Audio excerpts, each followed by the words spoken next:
सबसे पहले हम लोग जानेंगे कि सर्कल क्या होता है। तो कोई भी अगर एक फिक्स पॉइंट हो और इस फिक्स पॉइंट से एक फिक्स डिस्टेंस पे अगर किसी हम पॉइंट को रोटेट कराएंगे तो जो पाथ ट्रेस होता है उसको हम बोलते हैं सर्कल। क्या बोलते हैं?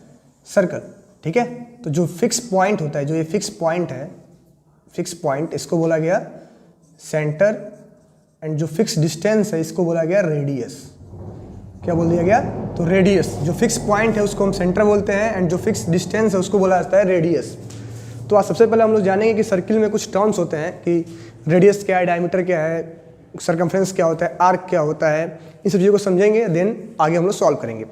तो साइड में स्क्रीन पे आपको दिख रहा होगा जो बुक का पेज है जिसमें आपको समझाया गया है कि आर्क क्या है, माइनर आर्क क्या है। तो हर चीज़ का मैं डिफिनेशन नहीं नोट कर रहा हूँ, बस उसको हम लोग एक्सप्लेन करते हुए चलेंगे कि आर्क किसको कहते हैं, माइनर आर्क क्या होता है, सेकेंड क्या होता है, कॉर्ड क्या होता है। ठीक है। तो आप लोग अपने बुक से उसको इसका डिफिनेशन चेक करते रहें। तो इसमें दिया गया है कि सबसे पहले जो टर्म समझना है कि रेडियस क्या होता है। तो मैंने आपको बताया कि जो फिक्स डिस्टेंस होता है उसको हम बोलते हैं रेडियस, एंड जो फिक्स पॉइंट है, पॉइंट टू, इसको बोला गया सेंटर। क्या बोला गया? सेंटर। देन आता है कि फिक्स डिस्टेंस सेंटर हो गया, एंड ये फिक्स डिस्टेंस जो इसको रेडियस बोल दिए, फिक्स पॉइंट सेंटर हो गया। इसके बाद से आता है डायमीटर। तो अगर हम एक और रेडियस यहाँ से ड्रा कर दें सर्किल का, सीधा एकदम स्ट्रेट लाइन, एक ये रेडियस ये हो गया ओ ए, एंड एक रेडियस हो गया आपका ओ बी। तो जो ए बी लाइन सेगमेंट है इसी को बोला गया, ए बी को बोला गया डायमीटर। क्या बोला गया? सर्किल का डायमीटर। ठीक है। और जो डायमीटर होता है क्या होता है, तो 2 टाइम्स होता है रेडियस के, रेडियस का डबल होता है। डायमीटर इक्वल टू क्या होता है, तो 2 टाइम्स रेडियस के। ठीक है। देन इसमें कुछ टर्म्स आते हैं। एक होता है कि मान लीजिए हम एक प्लेन बनाएं और ये एक पेपर है, ये होगा सर्किल, तो इसका जो इंटरनल एरिया है इसको बोलते हैं interior of the circle, and जो बाहर का है इसको बोला जाता है एक्सटीरियर ऑफ द सर्कल। ठीक है। देन अगला पॉइंट आता है कॉर्ड। क्या आता है कि कॉर्ड क्या होता है। तो पहले तो ये समझ लेते हैं कि अगर हम सर्किल ड्रा कर रहे हैं, ये सर्कल है, सेंटर हो गया, जो बाहरी हिस्सा है इसको हम बोलते हैं सर्कमफ्रेंस। क्या बोलते हैं? सर्कमफ्रेंस। देन अगर कोई एक लाइन सेगमेंट है और इस पर हम सर्किल पे 2 पॉइंट बनाए, point A and point B, इनको जब हम ज्वाइन करेंगे ना, तो जो लाइन इनको ज्वाइन करती है, जो लाइन सेगमेंट ए बी है, जो सर्कल को के 2 पॉइंट्स को आपस में ज्वाइन कर रही है, जो 2 पॉइंट सर्किल पर लाई कर रहे हैं, इस लाइन सेगमेंट को बोला गया कॉर्ड। क्या बोला गया? कॉर्ड। ठीक है। इसको क्या बोला जाता है, तो कॉर्ड बोला जाता है। और जो डायमीटर है ये भी क्या आपका है, तो डायमीटर भी एक कॉर्ड ही होता है, और डायमीटर को हम बोलते हैं लॉन्गेस्ट कॉर्ड। डायमीटर क्या होता है, तो diameter is the longest chord. इसको याद कर लेंगे, diameter is the longest chord. क्या होता है डायमीटर? लॉन्गेस्ट कॉर्ड होता है। एंड उसके बाद से आता है कि सेकेंड क्या होता है। तो ये तो कॉर्ड समझ में आ गया होगा। देन इसके बाद से आता है सेकेंड। तो सेकंड का मतलब ये है कि अगर कोई लाइन सेगमेंट है, कोई लाइन सेगमेंट है, तो एक लाइन, ठीक है, सर्किल को कट करते हुए चला जाए तो इसको हम बोलते हैं सेकंड। क्या बोलते हैं? सेकंड। और सेकंड जो है सर्किल को 2 हिस्सों में डिवाइड कर देता है। ठीक, एक छोटा सा हिस्सा है, ऊपर वाला बड़ा हिस्सा। ठीक है। तो इसको बोला जाता है सेकंड। अब अगर ये सर्किल है और सर्किल का जो आउटर बाउंड्री इसको हम कहते हैं सर्कमफ्रेंस। क्या कहते हैं? सर्कमफ्रेंस। तो अगर सर्कमफ्रेंस का एक छोटा सा हम हिस्सा ले लें, मान लीजिए कि हिस्सा ए, ये वाला जो डार्क हिस्सा है, छोटा सा सर्किल का पार्ट सर्कमफ्रेंस का, इसको बोला जाता है आर्क। क्या लिखते हैं इसको हम? तो आर्क। ठीक है। अब जो आर्क होते हैं 2 टाइप के होते हैं, एक होता है माइनर, दूसरा होता है मेजर आर्क। तो जो छोटा सा हिस्सा है, ये छोटा वाला, इसको बोलते हैं माइनर आर्क, एंड जो इसके बाद से ये एसी बचा है पूरा कंप्लीट, ये वाला हिस्सा, इसको बोला जाता है मेजर आर्क। क्या बोलते हैं? Major arc. तो ये कुछ सर्किल के टर्म्स चल रहे हैं अभी कि आर्क क्या होते हैं, सेकंड क्या होते हैं, कॉर्ड आपको समझाया गया, सेकंड बताया गया, माइनर आर्क और मेजर आर्क बताया गया। जिन इसके बाद से आता है कि सेमी सर्किल। सेमी सर्कल क्या होता है? तो अगर ये सर्किल ड्रा करें और डायमीटर बनाया जाए, तो डायमीटर सर्किल को 2 इक्वल पार्ट में डिवाइड करता है। इस वाले हिस्से को हम बोलते हैं सेमी सर्किल। क्या बोलते हैं? Semi circle. ठीक है। देन अब ये डायमीटर है, डायमीटर को 2 हिस्सों में डिवाइड किया है, ऊपर वाला भी एक सेमी सर्कल है, नीचे वाला भी क्या है, तो एक सेमी सर्कल है। देन इसके बाद हम समझते हैं कि सेक्टर क्या होता है। तो अगर ये दोनों क्या हैं, सेंटर है, और ये रेडियस, दो रेडियस मैंने बनाए हैं। इन दोनों रेडियस के बीच का जो एरिया है इसको बोला गया सेक्टर। क्या बोला गया?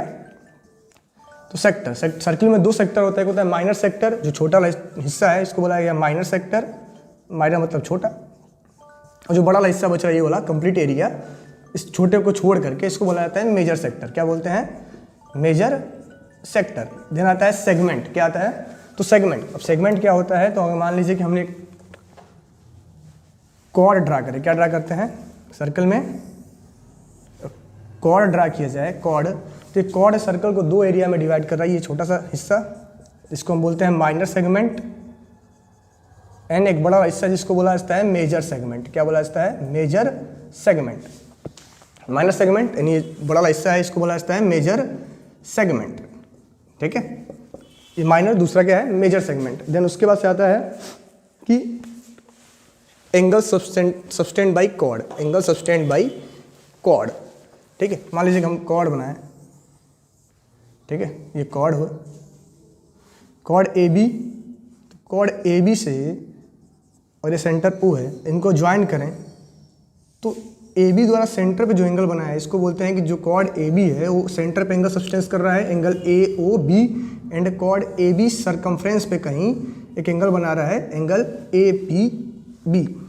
एंगल ए पी बी कहाँ बना है? तो सरकमफ्रेंस पे बना है, सरकमफ्रेंस पे। And angle A O B कहाँ बना है? तो ये बना है आपका सेंटर पे। किसके द्वारा बना है? तो कॉर्ड ए बी के द्वारा, कॉर्ड ए बी। ठीक है, तो हमें याद रखना है कि कॉर्ड ए बी सेंटर पे एंगल ए ओ बी बना रहा है एंड सरकमफ्रेंस पे angle A P B subtend कर रहा है। क्या कर रहा है? सब्सटेंड। ठीक है, यानी कि क्रिएट कर रहा है, बना रहा है। ठीक है, देन इसके बाद सब कुछ इंपॉर्टेंट टर्म्स आते हैं कि दो सर्किल इक्वल कब होंगे? जब दोनों का रेडियस क्या होगा? सेम होगा। अगर दो सर्कल दिए गए हैं, दोनों का रेडियस क्या है? एक सर्कल दिया गया है और एक दूसरा सर्कल दिया गया है, और दोनों का रेडियस बोला है कि दोनों का रेडियस क्या है? इक्वल है। इसका रेडियस R2, इसका R1 है। अगर दोनों का रेडियस R1 बराबर R2 दिया गया है तो मतलब दोनों सर्किल आपस में इक्वल हैं, उनको हम बोलते हैं कॉन्ग्रुएंट सर्किल। क्या बोलते हैं? Congruent circle.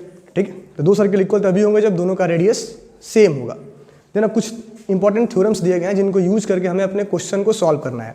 तो पहला थ्योरम जो दिया गया है कि पहला थ्योरम यहाँ बोला गया, पहला थ्योरम दिया गया है, इसमें जो पहला थ्योरम दिया गया है कि the straight line drawn from the centre of a circle to bisect a chord which is not a diameter is perpendicular to the chord. यानी कहने का मतलब कि अगर एक सर्किल दिया गया है और एक कॉर्ड है, अगर कॉर्ड ए बी पे हम सेंटर से कोई स्ट्रेट लाइन ड्रा करें, मान लीजिए कि सेंटर ओ है, ओ से ओ एम बनाया गया कॉर्ड पे, लाइन ओ एम बनाया गया कॉर्ड पे, जो कॉर्ड को दो इक्वल पार्ट में डिवाइड कर रहा है। इसका मतलब ये है कि O M is perpendicular to A B.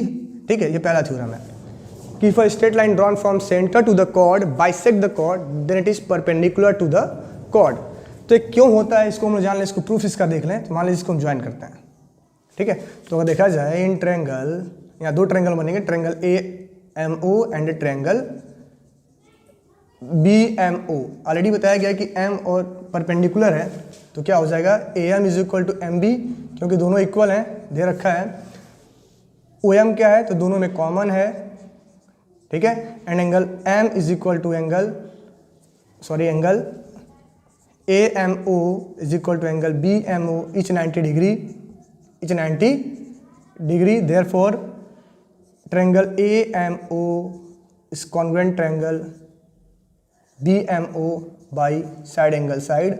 ठीक है, तो साइड एंगल साइड से क्या प्रूफ हो गया कि दोनों के दोनों आपस में क्या है?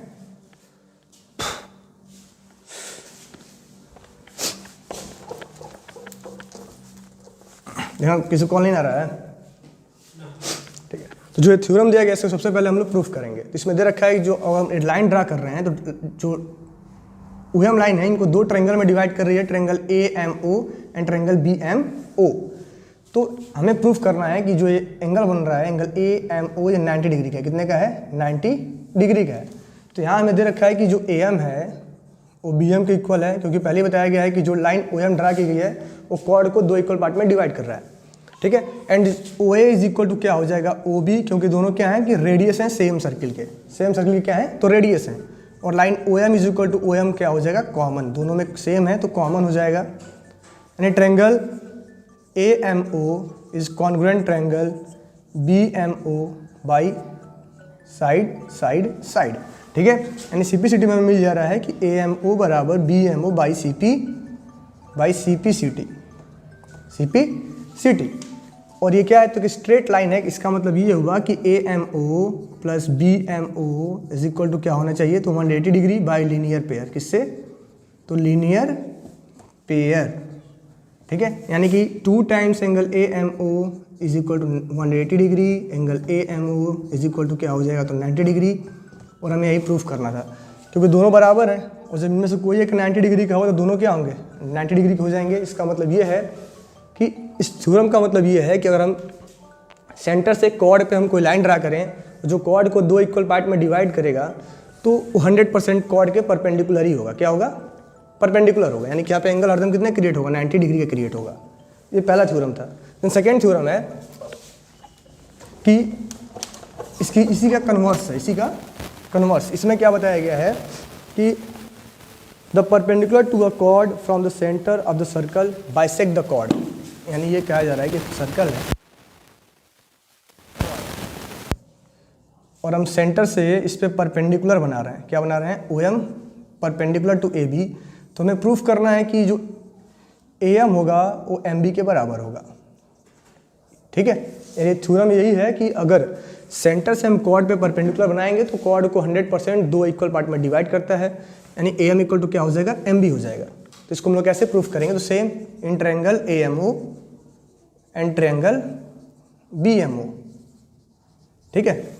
तो ये क्या हो जाएगा, OM is equal to OM, already book में प्रूफ लिखा गया, बस मैं समझा दे रहा हूँ कि OM is equal to OM common है, OA is equal to OB same reason, दोनों क्या है, सेम सर्किल के रेडियस हैं, and angle AMO is equal to angle BMO each 90 degree हमें गिवन है।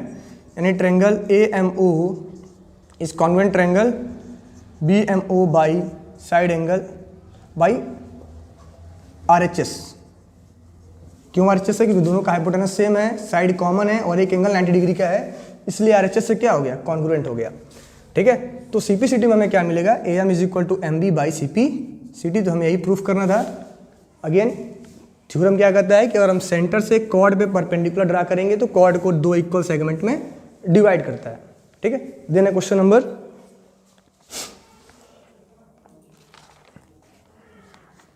देन है थ्योरम 3। अब थ्योरम 3 में क्या बोला गया है कि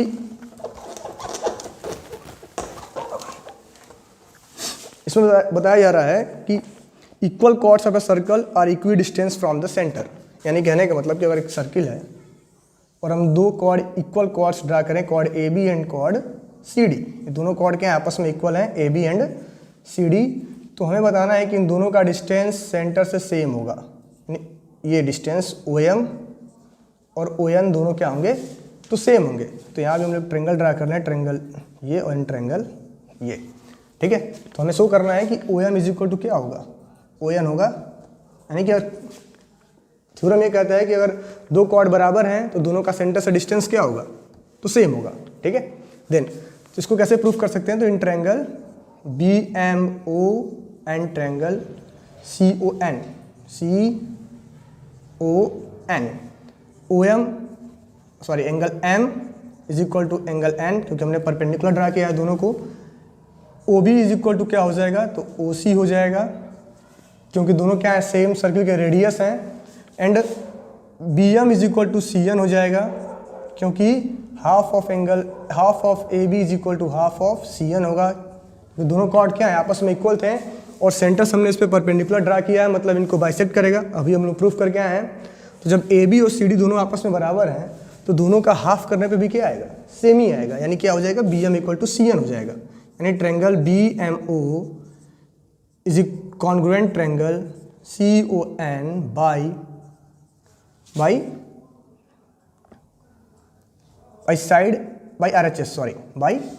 RHS। क्यों, तो 90 degree hypotenuse equal and side equal, तो बाई RHS दोनों कॉन्ग्रुएंट हो जाएंगे। CP/CT में क्या मिलेगा, तो OM is equal to ON by CP/CT। और हमें यही प्रूफ करना था। यानी थ्योरम क्या कहता है कि equal chords are equidistant, यानी अगर कॉर्ड बराबर हैं तो उन दोनों का सेंटर से डिस्टेंस भी क्या होगा, इक्वल ही होगा। ठीक है, देन है क्वेश्चन, देन नेक्स्ट थ्योरम है इसका कन्वर्स, कि chords of a circle that are equidistant from the centre are equal. ठीक है, यानी ऐसे कॉर्ड सर्किल के जो जिनका सेंटर से डिस्टेंस सेम है वो इक्वल होंगे। यानी यहाँ हमें ये दे रखा है कि O M is equal to O N है, तो हमें प्रूफ करना है कि A B equal to C D होगा। तो सेम ट्रेंगल लेंगे, in triangle B M O and triangle C N O, in triangle B M O and triangle C N O. हमें क्या दे रखा है कि ओ एम ओ एन के बराबर है, angle M is equal to angle N each 90 degree है, and O B is equal to O C हो जाएगा क्योंकि दोनों क्या हैं, दोनों सेम होंगे, क्योंकि दोनों क्या हैं, सेम सर्किल के रेडियस हैं। तो triangle B M O convert हो जाएगा triangle C N O by side angle by R H S by R H S. ठीक है, क्यों आर एच एस हुआ है, क्योंकि एंगल 90 क्या है, side equal and hypotenuse equal है, तो बाई आर एच एस दोनों क्या हो गए, तो आपस में कॉन्ग्रुएंट हो गए। रोहित कॉल नहीं आ रहा किसी का। तो सीपीसीटी में हमें क्या मिलेगा कि M B is equal to C N. तो जब दोनों का हाफ पार्ट इक्वल है तो 2 टाइम्स अगर एम बी हम करेंगे तो यहाँ क्या करना होगा, 2 टाइम्स सी एन, तो क्या हो जाएगा A B is equal to C D. हमें यही प्रूफ करना था। ठीक है, देन जो आखिरी थ्योरम है इस चैप्टर का, कि कह रहा है कि there is only one circle passing through 3 given non collinear points. ठीक है, इसका मतलब यह है कि अगर 3 नॉन कोलिनियर पॉइंट्स हैं, तो पहले तो ये जान लें कोलिनियर पॉइंट्स और नॉन कोलिनियर पॉइंट्स होते क्या हैं। कि अगर एक क्या दिया जाए कि हमें 3 पॉइंट्स दिए जाएं, जो तीनों पॉइंट्स किसी स्ट्रेट लाइन पे हैं, इनको हम बोलते हैं कोलिनियर। क्या बोलते हैं, कोलिनियर।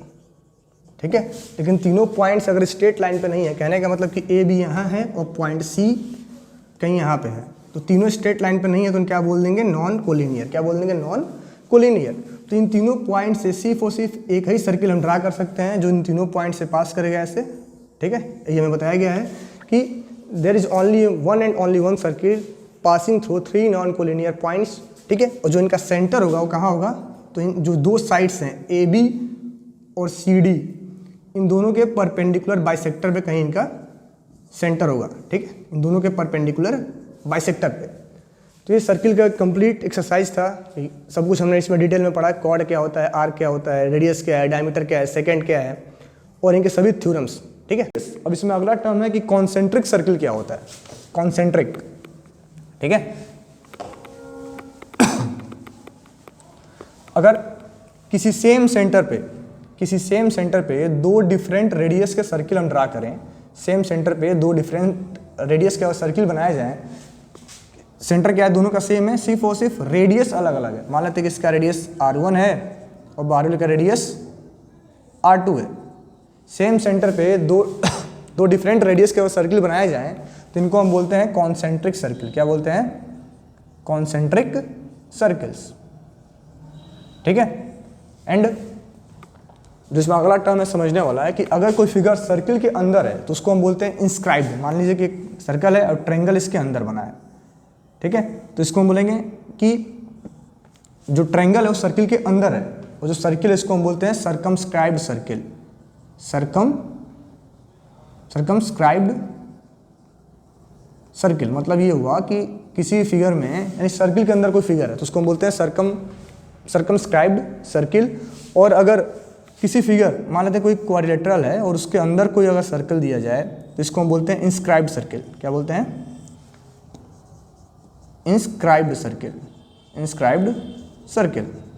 ठीक है, तो ये 2 टर्म हमें याद रखना है। सर्कमस्क्राइब्ड का मतलब ये है कि कोई फिगर, मतलब सर्किल के अंदर कोई फिगर होगा, और इंस्क्राइब्ड का मतलब होता है किसी फिगर, यानी ट्रायंगल हो या फिर क्वाड्रिलेटरल हो या फिर कोई भी पॉलीगॉन हो, उसके अंदर कोई सर्किल अगर हम बनाए तो उसको बोलते हैं इंस्क्राइब्ड सर्किल। क्या बोलते हैं, इंस्क्राइब्ड।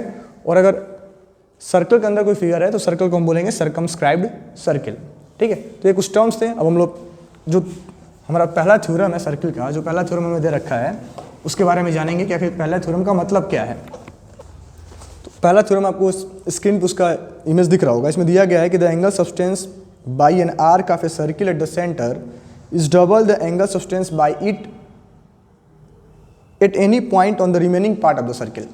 अब इस थ्योरम का मतलब ये है कि अगर कोई सर्किल हमें दिया जाए, मान लीजिए एक सर्किल हमें गिवन है और बताया जा रहा है कि इसका कोई एक आर्क है ए बी आर्क से अगर सेंटर पे कोई एंगल बना है, मान लेते हैं कि एंगल ये ए ओ बी बना है सेंटर पे, और सेम आर्क ए बी से और हम कोई सरकमफ्रेंस पे एंगल ड्रा कर रहे हैं, कहाँ पे, तो remaining part of the circle, यानी कि इस आर्क ए बी को छोड़ के बाकी कोई भी अगर रिमेनिंग पार्ट है सर्किल का, बस क्या हमें करना है, आर्क ए बी को के अलावा जो भी रिमेनिंग पार्ट है सर्किल का उस पर हमारा कोई एंगल ड्रा कर रहे हैं और एक एंगल सेंटर पे बन रहा है। एक एंगल कहाँ बन रहा है, तो ए बी आर्क से एंगल सेंटर पे बन रहा है, और दूसरा एंगल क्या है कि एंगल जो सी है वो ए बी आर्क से बना है remaining part of the circle पे। तो जो ये सेंटर वाला एंगल होगा, ये वाला एंगल इस वाले एंगल का डबल होगा, यानी कि अगर यहाँ पे एंगल 10 डिग्री का बनाएगा तो सेंटर पे कितने का बनेगा, 20 डिग्री का। इसका मतलब यही है कि अगर किसी आर्क के द्वारा जितना एंगल सेंटर पे होगा ठीक उसका हाफ कहाँ बनेगा, तो सरकमफ्रेंस पे बनेगा, या फिर कह सकते हैं कि remaining part of the circle पे बनेगा। अब रिमेनिंग पार्ट का मतलब ये है कि जिस आर्क की हम बात कर रहे हैं, इस आर्क को छोड़ करके, यानी ए बी को छोड़ के बाकी सर्किल पे कहीं भी जो भी एंगल बनेगा वो सेंटर वाले का हाफ होगा, या फिर ऐसा कहिए कि सेंटर पे जो एंगल होगा इस वाले का डबल बनेगा। ठीक है, तो अब इस पर कुछ इसके प्रॉपर्टीज भी आगे दी गई हैं कि equal arcs of a circle subtends equal angle at any point on the remaining part of the circle. अब इसमें हमें पॉइंट लिख के दिया गया है कि equal arc of the circle subtends equal angle equal angles at remaining part of the circle, at remaining a part of the circle, remaining part of the circle।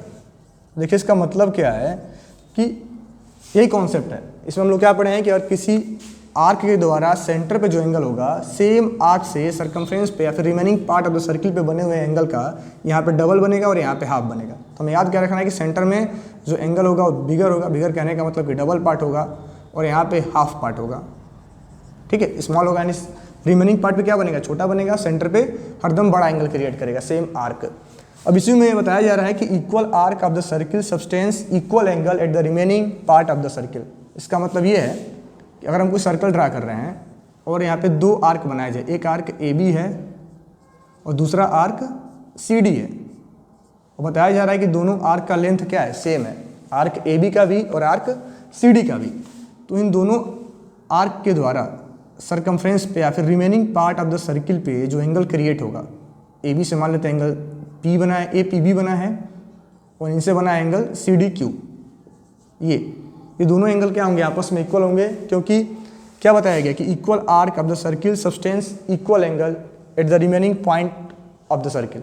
यानी कि अगर आर्क इक्वल होंगे तो दोनों एंगल भी क्या होंगे, आपस में इक्वल होंगे।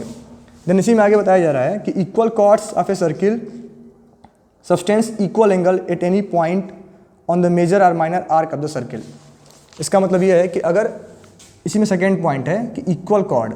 अब इक्वल कॉर्ड भी क्या करते हैं कि equal chord of the circle, equal chord of the circle same चीज है कि subtends equal angle at the remaining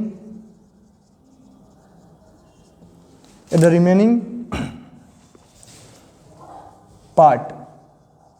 remaining part का मतलब क्या हुआ कि major or minor segment of the circle, segment of the circle. इसका मतलब ये है कि अगर इक्वल कॉर्ड होंगे, यानी कि अगर इनको हम ज्वाइन कर रहे हैं, ए बी को तो कॉर्ड बना लेंगे, और ए बी क्या है, सी डी भी कॉर्ड है। अगर दोनों कॉर्ड आपस में बराबर हैं तो दोनों मेजर या माइनर सेगमेंट में सेम एंगल बनाएंगे। इन थ्योरम्स का बहुत ज़्यादा कोई इंपॉर्टेंस नहीं है, लेकिन फिर भी हमें सबसे ज़्यादा याद क्या रखना है, जो पहला थ्योरम पढ़ाया गया था कि the arc substance by the angle substance by arc at the centre is double the angle substance by it at the remaining part of the circle. ये थ्योरम काफ़ी इंपॉर्टेंट है, पहला वाला, इसको आप लोग तैयार कर लें क्योंकि इसी पे सबसे ज़्यादा क्वेश्चन पूछे जाएंगे।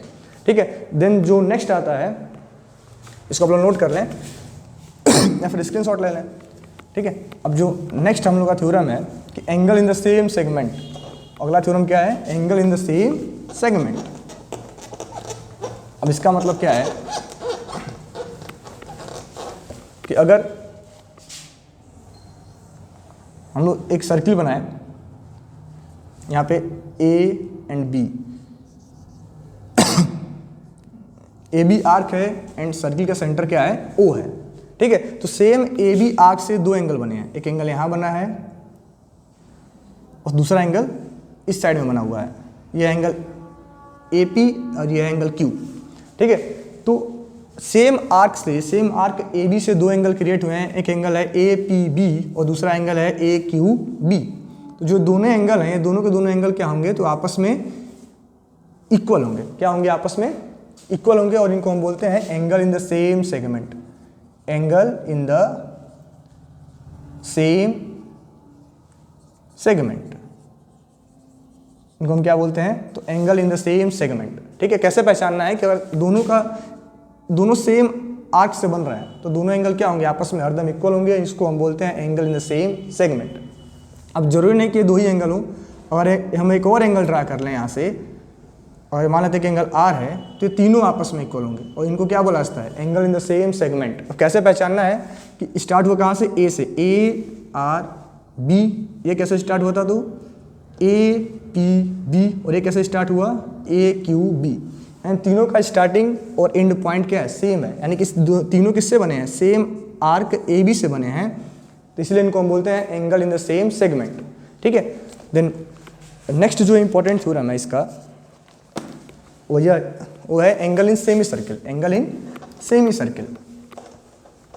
अब इसमें क्या है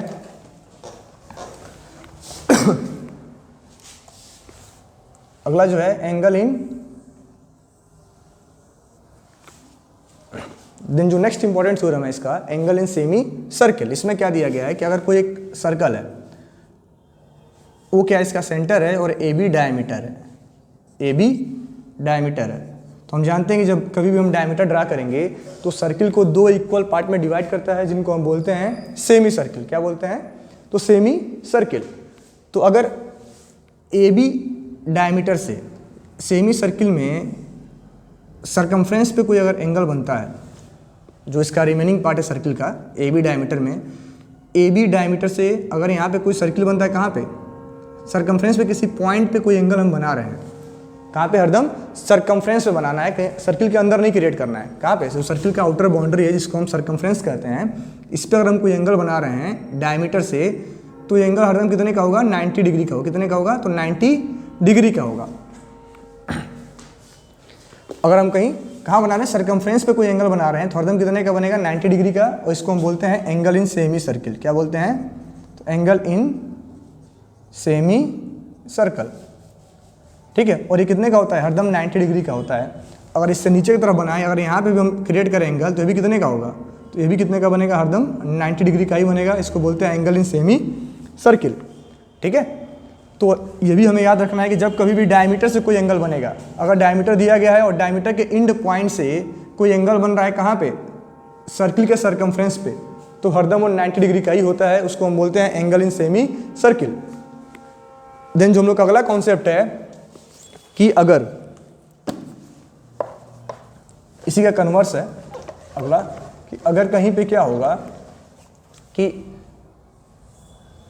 अगर कहीं पे पॉइंट ए और पॉइंट बी माने दिया गया, हमें एक लाइन सेगमेंट दिया गया है ए बी, और इससे बना हुआ सरकमफ्रेंस पे एंगल कितने का है, तो 90 डिग्री का है। इससे बना हुआ सरकमफ्रेंस का एंगल कितने का है, 90 डिग्री का है। इसका मतलब ये है कि ए बी डायमीटर होगा, ए बी क्या होगा, तो डायमीटर होगा। यानी कहने का मतलब कि अगर 90 डिग्री का एंगल बन रहा है तो ए बी डायमीटर हो जाएगा, और अगर ए बी डायमीटर है तो हरदम वो सर्किल के सरकमफ्रेंस पे 90 डिग्री का ही एंगल क्रिएट करेगा, ठीक है। तो इसका सीधा सा फंडा है कि एंगल इन सेमी सर्किल क्या होता है, तो 90 degree, angle in semi circle कितने का होता है, तो 90 डिग्री का होता है, ठीक है। तो बस हमें इतना ही याद रखना है कि angle in semicircle is 90 degree. Then इसी का जो नेक्स्ट टॉपिक है, अब हम लोग को पढ़ना है किसके बारे में, तो साइक्लिक क्वाड्रिलेटरल क्या होता है, साइक्लिक क्वाड्रिलेटरल, ठीक है। सर्किल चैप्टर को हम लोग 2 पार्ट में करेंगे, कंप्लीट करेंगे। पहला पार्ट में आपको आज और 2 थ्योरम पढ़ा करके फिर हम लोग क्वेश्चन को प्रैक्टिस करेंगे, ठीक है। और देन नेक्स्ट पार्ट में हम लोग पढ़ेंगे टेंजेंट और टेंजेंट की प्रॉपर्टीज़, ठीक है। तो पहले तो हम जानते हैं कि कोई भी 4 स्ट्रेट लाइन से मिलकर बना हुआ फिगर उसको हम बोलते हैं क्वाड्रिलेटरल। क्या बोलते हैं? क्वाड्रिलेटरल। कोई फिगर जो 4 लाइन से बनता है ना, उनको हम बोलते हैं क्वाड्रिलेटरल। क्या बोलते हैं? क्वाड्रिलेटरल, ठीक है। ये तो सभी को पता होगा कि कोई भी अगर 4 साइड से मिलकर बना हुआ फिगर है, 4 स्ट्रेट लाइन से मिलकर बना हुआ फिगर है, तो इसको बोला गया क्वाड्रिलेटरल। क्या बोला गया? क्वाड्रिलेटरल। लेकिन अगर ये चारों जो इसके वर्टेक्स हैं, vertex A, B, C and D, और ये चारों वर्टेक्स किस पे आ जाएं? सर्किल के सरकमफ्रेंस पे लाई करें। अगर ये चारों वर्टेक्स सर्किल के सरकमफ्रेंस पे लाई करते हैं तो इनको हम बोलते हैं साइक्लिक। तब इनका नाम क्या हो जाता है कि साइक्लिक क्वाड्रिलेटरल। क्या बनता है?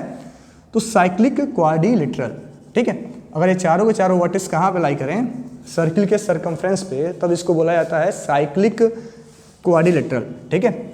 अब इसकी प्रॉपर्टी क्या है कि जो साइक्लिक क्वाड्रिलेटरल होता है, इसके जो अपोजिट एंगल्स होते हैं, जैसे एंगल ए का अपोजिट है angle C and angle D का अपोजिट है एंगल बी, ठीक है। एंगल ए का angle C and angle D का एंगल बी, इनका सम हरदम होता है 180 degree.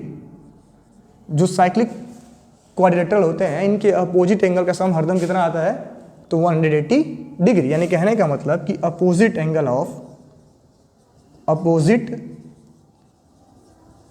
Cyclic quadrilateral, opposite angle of cyclic quadrilateral are supplementary,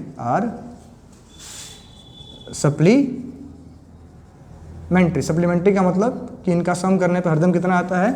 तो 180 डिग्री। इसको हमको याद रखना है कि अगर जब कभी भी कोई भी क्वाड्रिलेटरल बनेगा और उसके चारों वर्टिसेस किस पे हो? सर्किल के सरकमफ्रेंस पे हो, तो उसको हम बोलते हैं साइक्लिक क्वाड्रिलेटरल। और उसके अपोजिट एंगल्स का सम हरदम कितना आता है?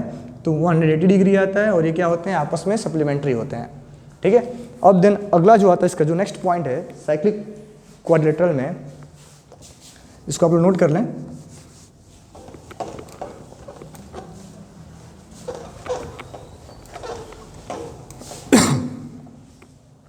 जो इसका नेक्स्ट पॉइंट है कि अगर कहीं पे साइक्लिक क्वाड्रिलेटरल बना है, ठीक है, और इसके 4 वर्टिसेस हैं, vertex A, vertex B, vertex C and vertex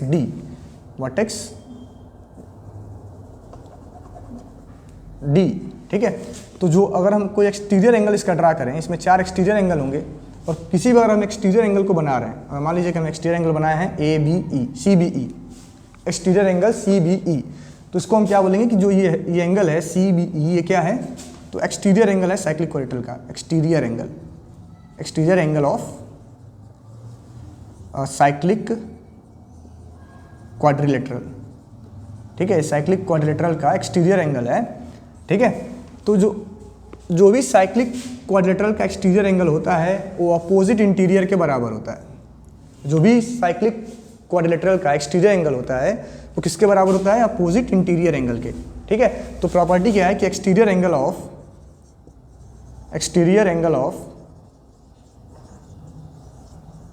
cyclic quadrilateral is equal to opposite interior angle, is equal to opposite interior angle, ठीक है। ये प्रॉपर्टी हमें याद रखना है कि साइक्लिक क्वाड्रिलेटरल का जो अपोजिट एक्सटीरियर एंगल होता है अपोजिट इंटीरियर के बराबर होता है। और हम कैसे पता करेंगे कौन सा एंगल इसके अपोजिट है? तो सिंपल सा हमें याद रखना है कि जिसके साथ बना हुआ है, जिसके साथ भी जो आपका बाहर वाला एक्सटीरियर एंगल जिसके साथ में बना हुआ है, उसके ठीक सामने जो एंगल होगा इसको हम बोलते हैं अपोजिट इंटीरियर एंगल। क्या बोलते हैं? Opposite interior angle. अगर ये एंगल सी के साथ बना है तो एंगल सी के सामने एंगल ए इसका अपोजिट इंटीरियर एंगल हो जाएगा। तो बस हमें इतना ही याद रखना है कि जो भी साइक्लिक क्वाड्रिलेटरल का एक्सटीरियर एंगल होता है अपोजिट इंटीरियर के इक्वल होता है। तो हम लोग नेक्स्ट वीडियो में प्रैक्टिस करेंगे सर्किल के कुछ क्वेश्चंस को, ताकि आप लोग समझ पाएँ कि जो भी इसमें थ्योरम्स हमें पढ़ाए गए हैं उनको हम कैसे यूज कर पाएंगे। एक बार दोबारा थ्योरम्स को हम लोग रिपीट कर लेंगे। तो हम लोग आज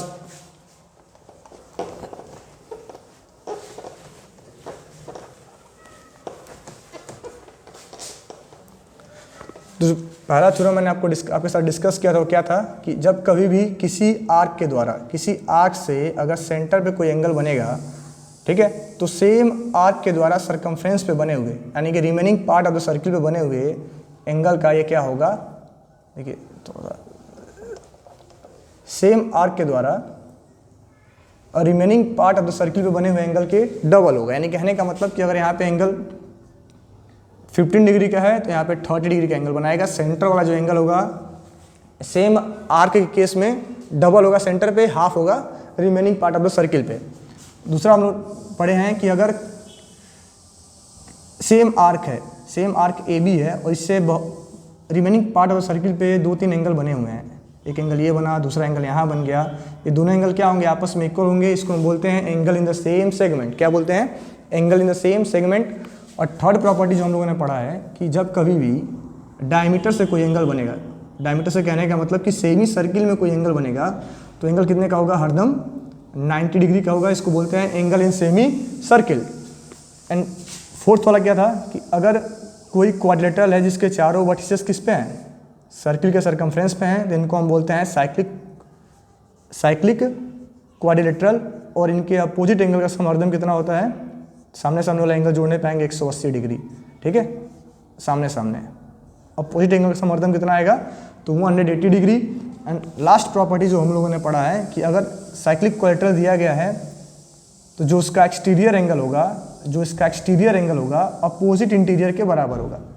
अगर A B C D cyclic quadrilateral है तो जो इसका एक्सटीरियर एंगल बी है अपोजिट इंटीरियर एंगल डी के इक्वल होगा, अपोजिट इंटीरियर एंगल डी के बराबर होगा। तो ये कुछ प्रॉपर्टी थी सर्किल की। अब इन्हीं पे बेस्ड हम लोग क्वेश्चन को सॉल्व